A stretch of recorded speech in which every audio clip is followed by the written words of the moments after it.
하나님 말씀은 느헤미야서 11장 1절부터 9절 말씀까지입니다. 제가 봉독합니다. 백성의 두목들은 예루살렘에 머물렀고 그 남은 백성은 제비 뽑아 10분의 1은 거룩한 성 예루살렘에 와서 거하게 하고 그 9분은 다른 성읍에 거하게 하였으며 무릇 예루살렘에 거하기를 자원하는 자는 백성들이 위하여 복을 빌었느니라. 이스라엘과 제사장들과 레위 사람들과 느딘인 사람들과 솔로몬의 신복의 자손은 유다 여러 성읍에서 각각 그 본성 본 기업에 거하였고 예루살렘에 거한 그 도의 두목들은 이러하니 예루살렘에 거한 자는 유다 자손과 베냐민 자손 몇 명이라. 유다 자손 중에는 베레스 자손 아다야니 저는 우시야의 아들이요 스가랴의 손자요 아마랴의 증손이요 스바다야 현손이요 마알랄렐의 오대손이며 또 마세야니 저는 바룩의 아들이요 고루세의 손자요 하시야의 증손이요 아다야의 현손이요 요야립의 오대손이요 스가랴의 육대손이요 실로 사람의 칠대손이라. 예루살렘에 거한 베레스 자손의 도합이 468명이니 다 용사이었느니라.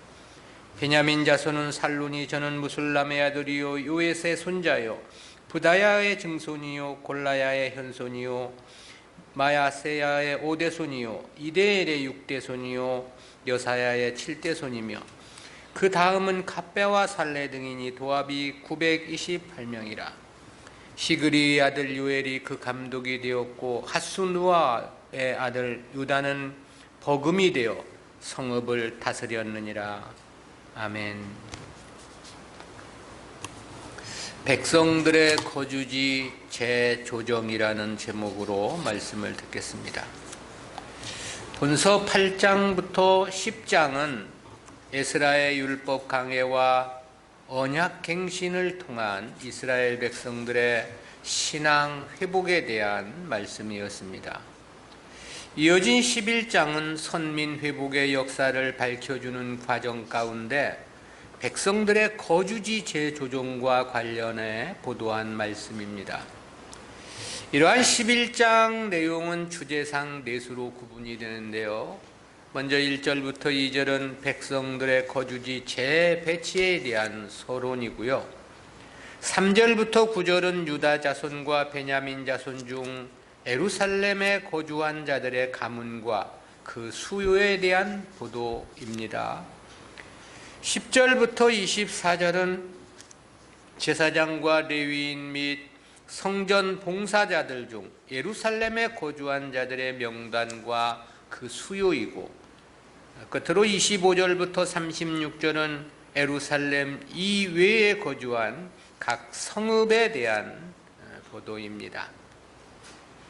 이러한 백성들의 거주지 재조정은 앞서 7장에서 살핀 바와 같이 예루살렘 성읍 거주민이 너무나 희소했기 때문이었습니다. 주민이 너무나 적어 예루살렘을 지켜나가기가 역부족임을 절감했던 거죠. 따라서 백성들의 거주지 재조정은 불가피한 조처였던 것으로 보입니다. 그러므로 본장은 본서 7장 4절과 직접 이어지는 부분이기도 합니다. 근데 인구 재조정이 이루어지기 이전 8장부터 10장까지는 언약 갱신과 관련한 보도를 한 것이죠.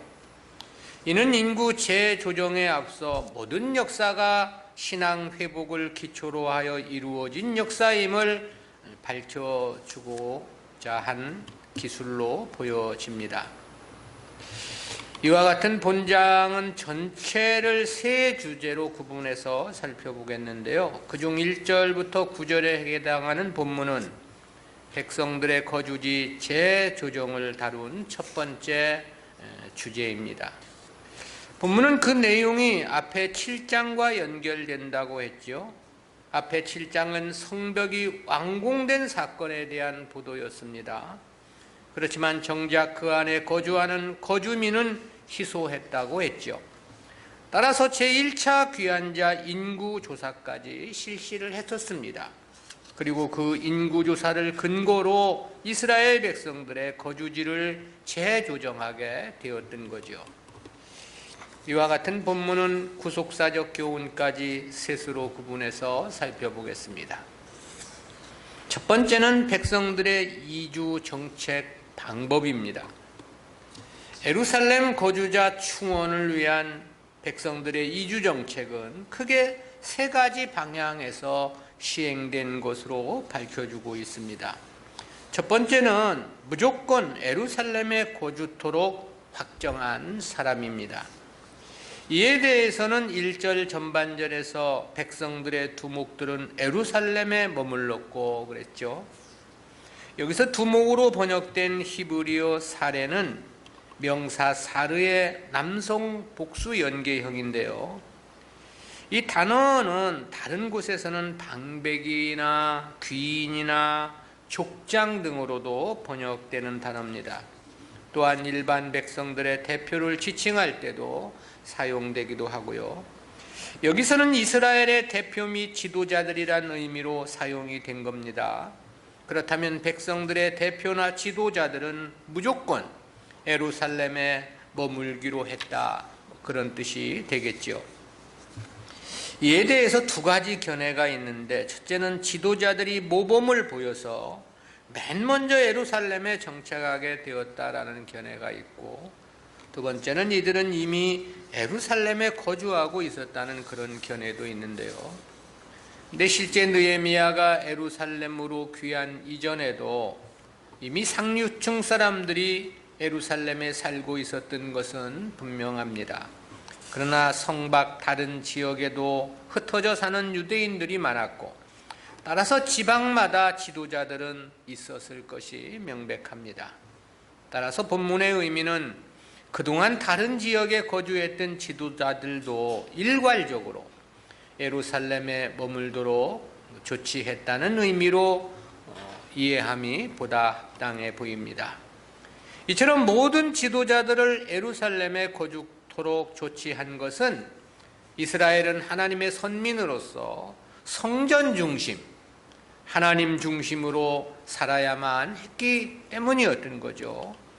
아울러 지도자들은 이토록 예루살렘에 정착해 했던 것은 예루살렘을 선민 공동체의 구심점으로 그 입지를 확고히 하려는 의도가 있었기 때문으로 보여집니다.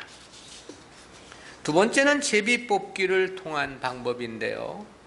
1절 전반절은 백성의 지도자들의 거주지 조정에 대한 말씀이었죠. 그리고 나머지 백성들에 대해서 어찌 조치했는지에 대해서 1절 하반절에서 그렇게 말을 했습니다.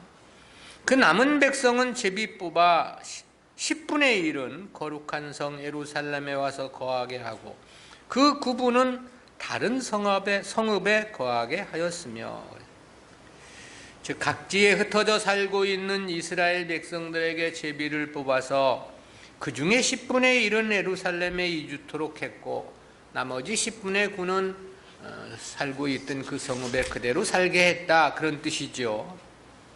이 제비 뽑기는 이스라엘이 오랜 고대사에서부터 하나님의 뜻을 찾고 따르는 방법 가운데 하나의 방편이었습니다. 이스라엘이 가나안을 정복한 이후 제비 뽑기를 통해서 땅을 분배했던 것도 그와 같은 의미였지요. 오늘날 사람들의 인식에서 보면 이는 우연이나 재수로도 생각할 수 있을지 모르겠는데요. 그러나 구약 성경은 제비뽑기가 하나님께서 자신의 뜻을 나타내는 여러 방법 중 하나라고 일관되게 말씀해 주고 있습니다. 잠언 16장 33절에는 그런 말씀도 있죠. 사람이 제비는 뽑으나 이를 작정하기는 여호와께 있느니라. 제비를 뽑는 것은 사람이 하지만 그러나 그 결정은 우연이 아니라는 겁니다. 반드시 하나님의 주권과 뜻이 반영된다는 말씀이죠. 때문에 제비를 뽑힌 사람은 자신의 의지와 상관없이 이주할 수밖에 없었을 것이란 생각이 들어집니다. 그것은 국가가 펼치는 이주 정책이기도 하지만 이스라엘은 그것이 하나님의 뜻이라는 인식을 가지고 있었기 때문에 그렇지요. 그렇다고 할 때 예루살렘의 주민은 대략 6, 7천 명 정도, 많아도 10,000명은 넘지 않았을 것이란 생각을 해볼 수 있습니다. 왜냐하면 제1차, 2차 귀환자의 총수가 대략 6만 명 정도밖에 안 되었기 때문입니다.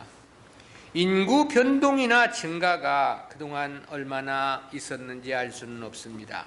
그렇지만 아무리 큰 증가가 있다 하더라도 10분의 1 정도라고 한다면 10,000명은 넘지 않지 않았을까 그런 생각을 해볼 수 있습니다. 세 번째는 자원하는 자들에 대한 이주 정책인데요. 1절은 지도자들 전체와 백성들의 10분의 1을 예루살렘으로 이주시킬 것이라는 내용의 보도였죠. 그런데 그리하고도 예루살렘의 거주자는 많이 부족했던 것으로 보입니다. 때문에 자원하는 자들에 대해서는 누구라도 예루살렘으로의 이주를 허락하도록 하였다. 그렇게 말씀하고 있죠. 2절 말씀인데요. 무릇 예루살렘에 거하기를 자원하는 자는 백성들을 위하여 복을 빌었느니라. 백성들이 위하여 복을 빌었느니라. 여기서 이 자원하는으로 번역된 히브리어 함미 테낫 데비비라는 단어는 상당히 강조적인 의미가 포함된 단어입니다. 이 단어의 원형 나다부는 그 자체로 이미 자원하다, 즐거운 마음으로 하다라는 뜻을 가지고 있는데요. 근데 본절에서는 이 단어가 재귀형으로 쓰였습니다. 이 재귀형이란 본래의 뜻으로 되돌아간다는 그런 의미인데 그만큼 그 주체의 자발성을 강조하고 있는 거죠. 그런데 당시 예루살렘으로 이주를 자원한 사람들이 정확히 얼마였는지는 확인해 주지 않고 있습니다. 그러나 자원하는 자들에게는 이를 허락하고 저들에게 복을 빌어 주었다고 했습니다. 희생임에도 불구하고 선민 공동체의 회복을 위해 자원한 자에 대해서는 하나님의 축복이 임하기를 기도해 주었다. 그런 의미가 되는 거죠.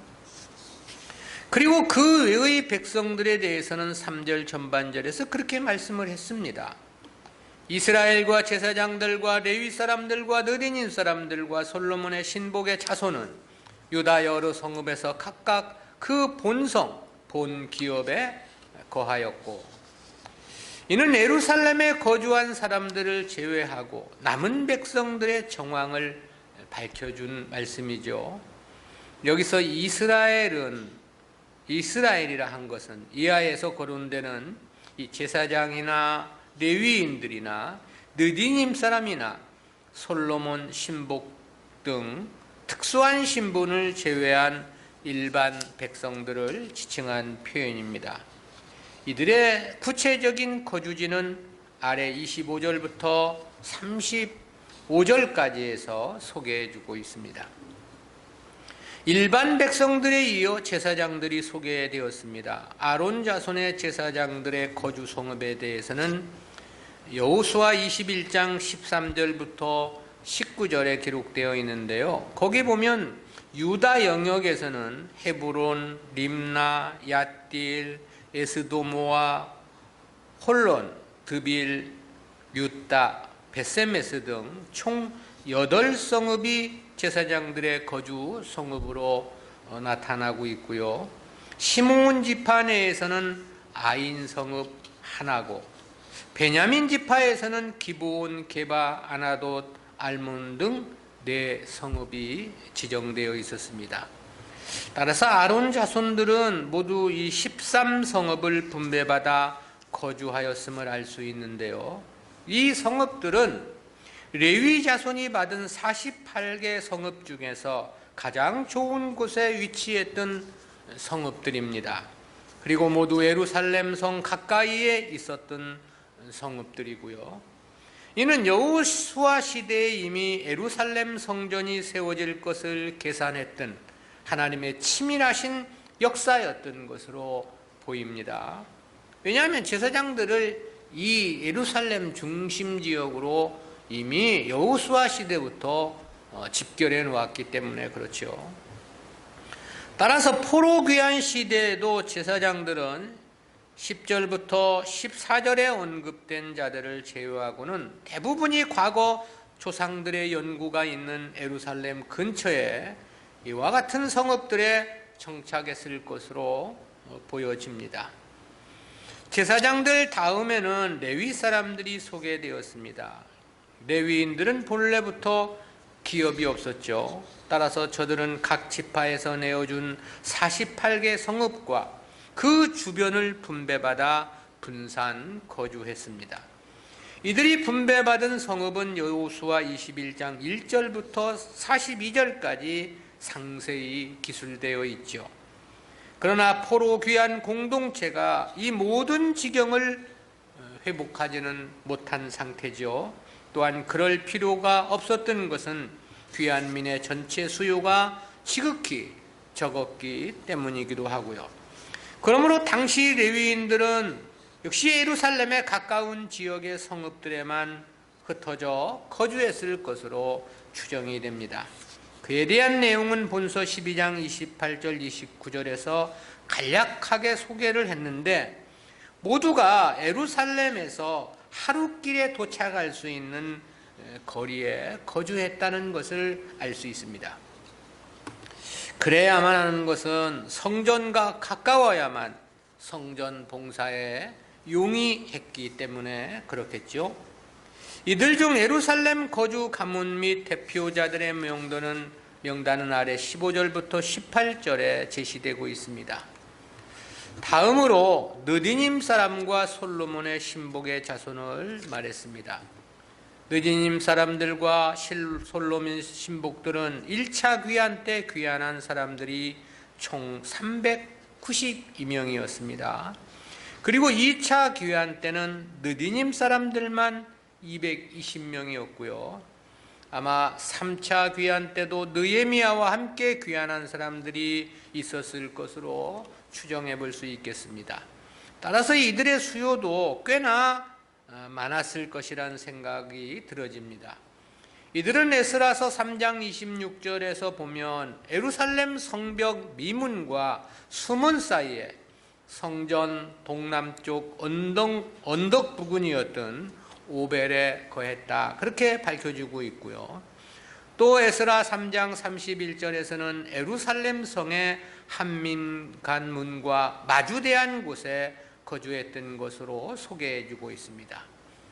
그 외에 느디님 사람들도 대부분 성전 가까운 성읍에 거주를 했을 것인데요. 저들 역시 성전 봉사자들이었기 때문에 그렇습니다. 아무튼 이처럼 느헤미야의 인구 재조정 정책은 백성들의 뜨거운 호응으로 매우 순조롭게 진행되었던 것으로 보입니다. 인구 재조정 정책에 반하는 일들이 일젓 언급된 바가 없기 때문에 그렇습니다. 두 번째는 예루살렘 거주 유다 지파와 베냐민 지파 가문인데요. 압달락은 백성들에 대한 예루살렘으로의 이주 정책과 관련한 말씀이었습니다. 이어진 3절 하반절부터 9절까지는 예루살렘 거주 유다와 베냐민 지파 가문의 명단을 밝혀준 내용인데요. 이에 대한 보도는 둘로 구분해서 살펴보겠습니다. 첫 번째는 예루살렘 거주 유다 지파 가문들의 명단입니다. 이에 대해 3절 하반절과 4절 상반절에서 예루살렘에 거한 그 도의 두목들은 이러하니 유다 자손과 베냐민 자손 몇 명이라고 했습니다.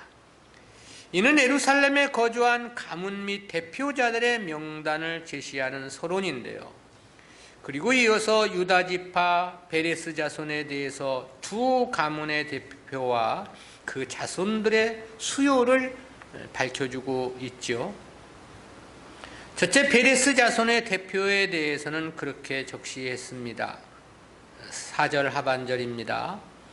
유다 자손 중에는 베레스 자손 아다야니 저는 우시야의 아들이요 스가랴의 손자요 아마랴의 증손이요 스바랴의 현손이요 마알랄렐의 오대손이며. 이는 베레스 자손 아다야에 대한 기술인데요. 베레스는 야곱의 아들 유다와 그의 며느리 다말 사이에서 출생한 쌍둥이 중에 형이었던 그 자의 이름이죠. 그는 헤소론과 하몰의 아비로서 베레스 가문의 시조가 되었습니다. 그의 혈통에서 다윗과 그리스도께서 출생을 했던 거고요. 한편 아다야는 여호와께서 도우심이라는 그런 뜻을 가지고 있는 이름인데요. 그리고 그 조상으로 소개된 오명 모두가 신앙 고백적인 이름들을 가지고 있음을 볼 수 있겠는데요. 그런 것으로 보아 이 가문이 여호와 신앙을 그동안 잘 보존하고 지켜왔던 것으로 추정해 볼 수 있겠습니다. 두 번째는 마아세야 가문인데요. 이에 대해서는 5절에서 그렇게 보도를 해줬습니다. 또 마아세야니 저는 바룩의 아들이요 고로세의 손자요 하사야의 증손이요 아다야의 현손이요 요야립의 오대손이요 스가랴의 육대손이요 실롯 사람의 칠대손이라. 근데 마아세야가 베레스의 후손인가에 대해서는 상이한 견해가 있습니다. 그것은 저의 7대 조상으로 소개되는 실롯 사람에 대한 다양한 해석 때문인데요. 혹자는 실롯 사람을 실로 지역에 거주하는 자로 이해하기도 합니다.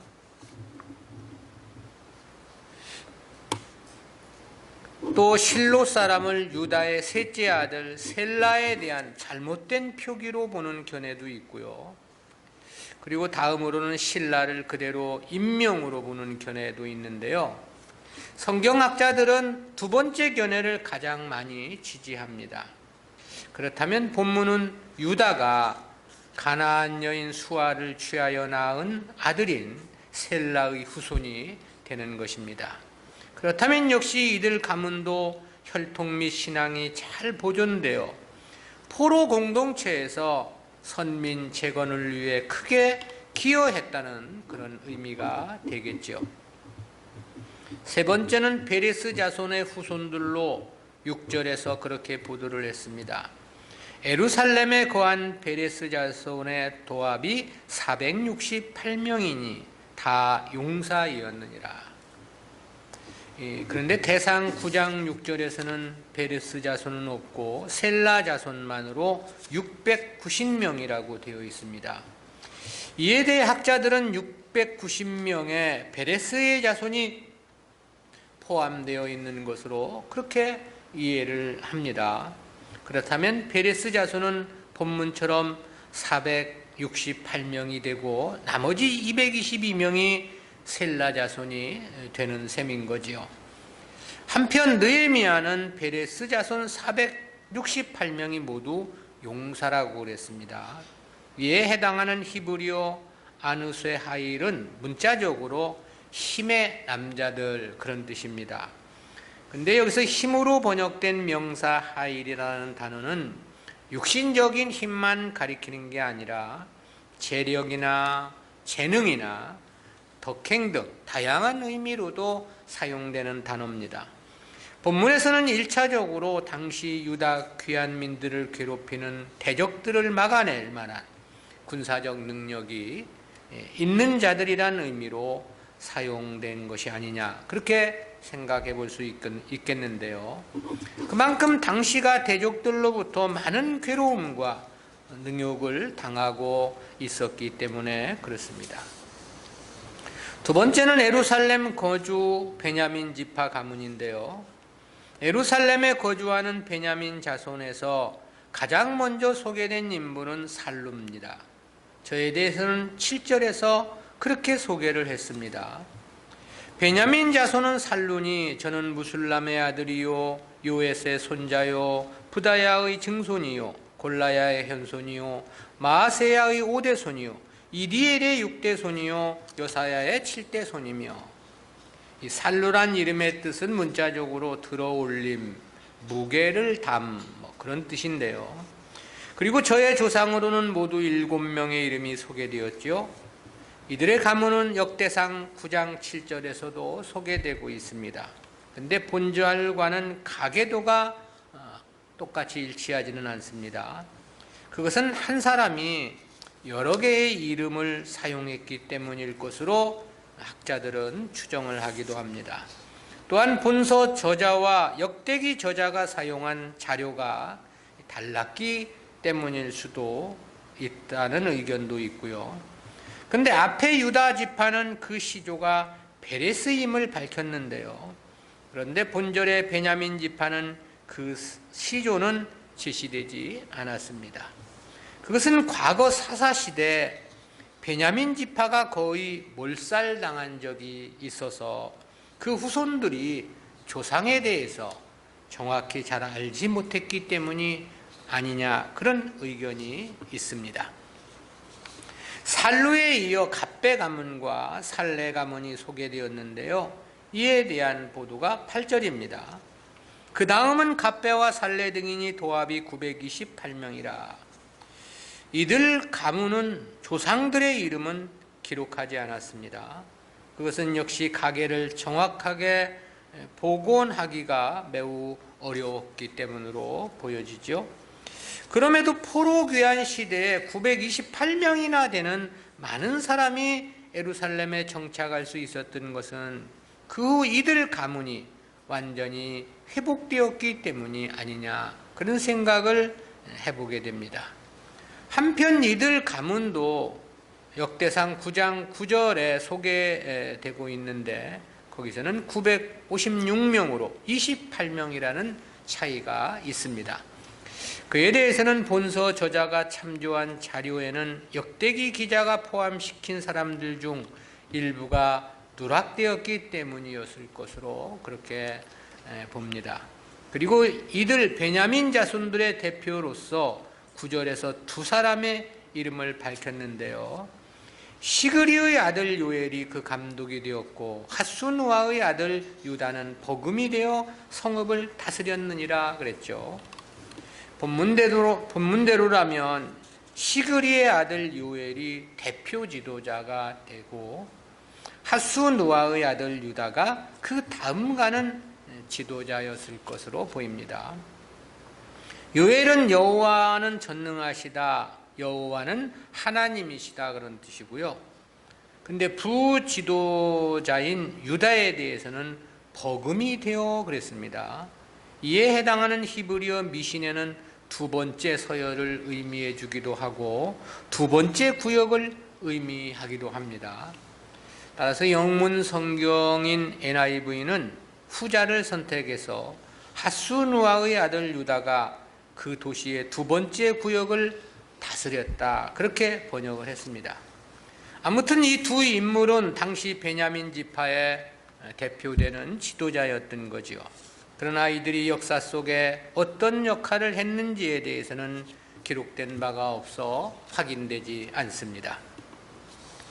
우리는 이와 같은 인구 재조정과 관련한 말씀에서 두 가지 구속사적인 교훈을 생각해 보는데요.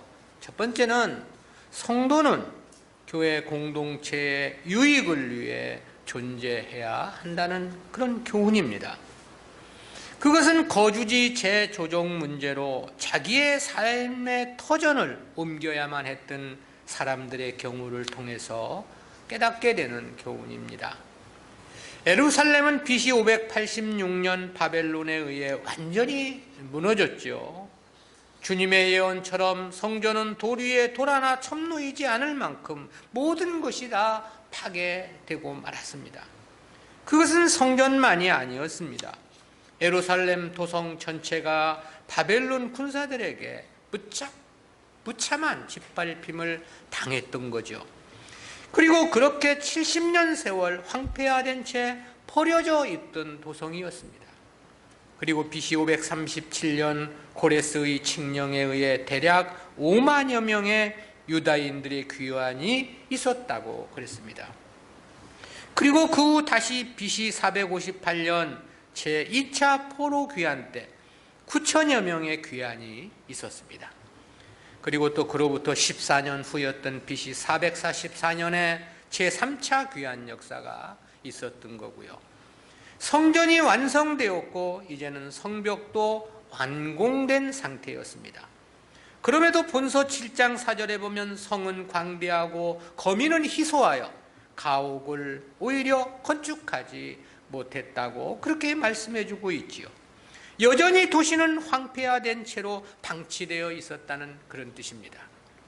1차 포로 귀환 때로 치면 지금은 대략 90년이 넘는 세월이었습니다.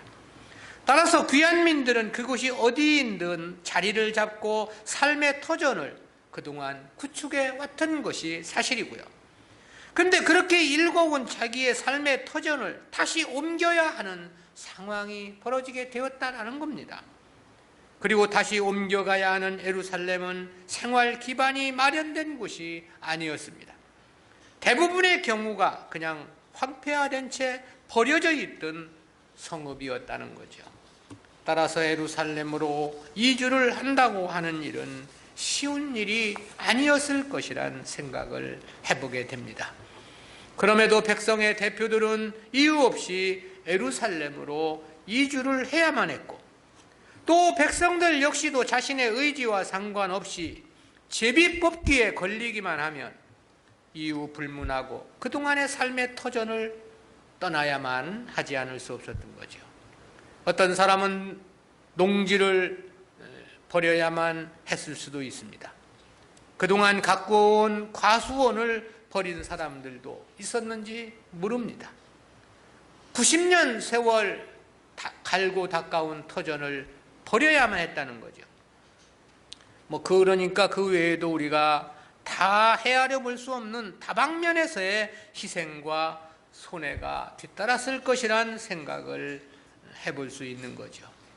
그렇다 해서 예루살렘의 신도시 개발과 관련해서 무슨 재정착 지원금 정책이 마련된 것도 아니었습니다. 그 외에도 다른 특별한 혜택이 있었다는 보도가 전혀 나타나지 않고 있기 때문에 그렇습니다.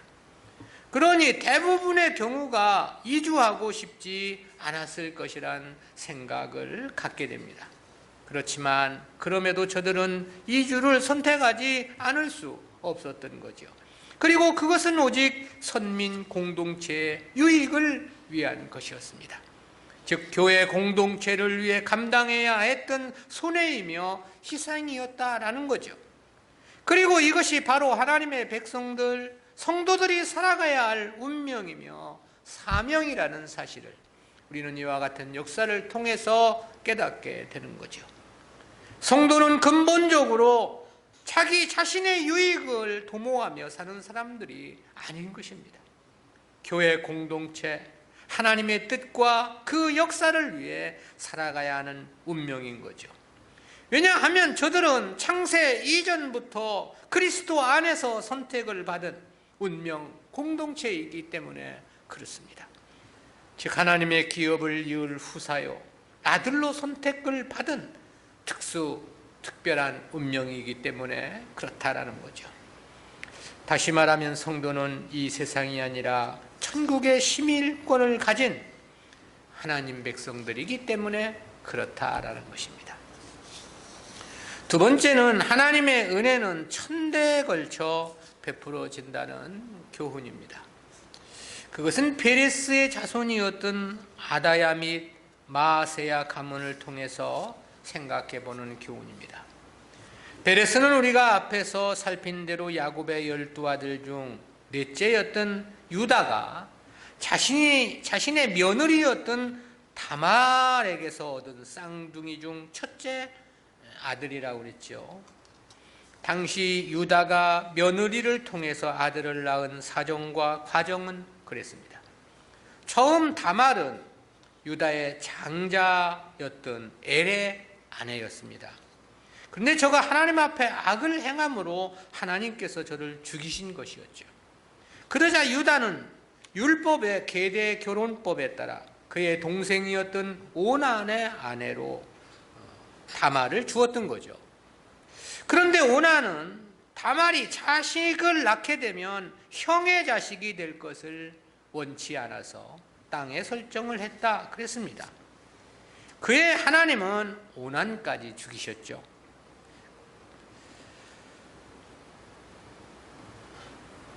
그리 될 경우 유다는 다시 율법에 따라서 셋째 아들에게 그 다말을 아내로 주어야만 했던 것입니다. 그래서 형의 장자의 대를 잇게 해야만 했던 것이죠. 그런데 유다는 셋째 아들 셀라 역시 죽을 것을 두려워해서 다말과의 계대 결혼을 허락하지 않았습니다. 그리고 며느리 다말은 딥나인 친정에 가서 수절할 것을 명했죠. 즉 그냥 과부로 지낼 것을 명했던 겁니다. 두 아들이 다말과 결혼하면서 죽었기 때문에 그 두 아들의 죽음이 다말 때문이 아니냐는 오해를 했던 것으로 보여지죠. 그러자 다말은 자신의 결백을 알리고 하나님의 율법을 지켜야 한다는 생각을 가졌던 것으로 보입니다. 따라서 유다가 양털을 깎는 때가 되어 딥나에 왔다는 소식을 듣고 창녀로 위장을 해서 시아버지와 정을 통하게 되었던 거죠. 그리고 그로 인해서 잉태하여 낳은 자식이 바로 베레스였던 겁니다. 그의 하나님은 율법을 이처럼 철저히 지키고자 했던 다말의 신앙을 귀히 보시고 저의 가문을 통해서 다윗과 그리스도를 보내주셨던 것입니다. 근데 이런 다말의 사건이 있던 때가 이스라엘이 애굽으로 들어가기 직전이었던 BC 1900년 정도 되는 때였던 거거든요. 그리고 본문의 시점은 3차 포로 귀환이 있었던 BC 444년경이란 말입니다. 대략 1450년이라는 길고 긴 세월의 간격이 있는 거예요. 그런데 그 다말이 낳았던 베레스의 자손이 지금 이때에도 예루살렘에서 중심적 역할을 하고 있었다라는 사실입니다. 그리고 우리는 이러한 역사적 사실을 통해서 하나님의 은혜는 천대에 걸쳐 베풀어진다는 사실을 깨닫게 되는 거죠. 아울러 이는 영원한 하나님의 나라에서의 영생의 복을 가늠하는 그림자라는 사실도 깨닫게 됩니다. 우리가 주님의 뜻을 귀히 여겨야만 하는 이유이기도 하죠. 오직 주님 뜻을 순종함으로 살아야 하는 이유이기도 합니다. 실제 인생의 삶에 있어서 이보다 자기에게 더욱더 큰 축복은 없기 때문에 그런 것입니다. 물론 하나님을 섬기며 산다는 것이 세상을 희생해야 하는 경우는 있을 수 있습니다. 믿음의 삶이라는 것이 인생의 육신적 즐김과 쾌락을 갖지 못할 수도 있습니다. 주님의 뜻을 쫓아 살아간다는 것이 자기 인생과 세상을 송두리째 포기해야 하는 경우도 있을 수 있는 겁니다. 그러나 그렇다 하더라도 그것은 더더욱 큰 은혜요 축복이라 말할 수 있는 거죠. 왜냐하면 하나님은 천대에 걸쳐 은혜를 베푸시는 하나님이시기 때문에 그런 거죠. 그리고 그것은 영원 무궁한 하나님 나라에서 가장 찬란한 영광의 상급을 얻는 가장 소중한 자신의 자산이 되는 까닭에 그렇습니다. 어떤 환경, 어떤 현실에서라 할지라도 믿음으로 살아야만 하는 이유인 거죠. 기도합니다. 사랑의 하나님 은혜를 감사합니다. 오늘도 포로 귀환민들이 예루살렘으로의 이주 정책을 시행하는 말씀을 통해서 귀한 교훈 깨닫게 해주심 진실로 감사합니다. 성도는 아무쪼록 교회 공동체의 유익을 위해 존재해야 한다는 귀한 교훈 깨닫게 해주심 진실로 감사하옵고 어떠한 희생과 손해가 뒤따른다 하더라도 주님을 위해 교회 공동체를 위해 살아가야 하는 것은 하나님의 은혜는 천대에 걸쳐 베풀어진다는 소중한 교훈 역시 깨닫게 해주심 진실로 진실로 감사합니다. 주여, 저희들에게도 이와 같은 믿음으로 살아서 우리 자신은 물론이오니와 우리 후손들에게도 귀한 하나님의 은혜가 넘치는 복된 인생이 되기를 간절히 빌고 소원하오니 인도해 주시며 함께하여 주옵소서. 감사드리옵고 예수님의 이름으로 기도드리옵나이다. 아멘.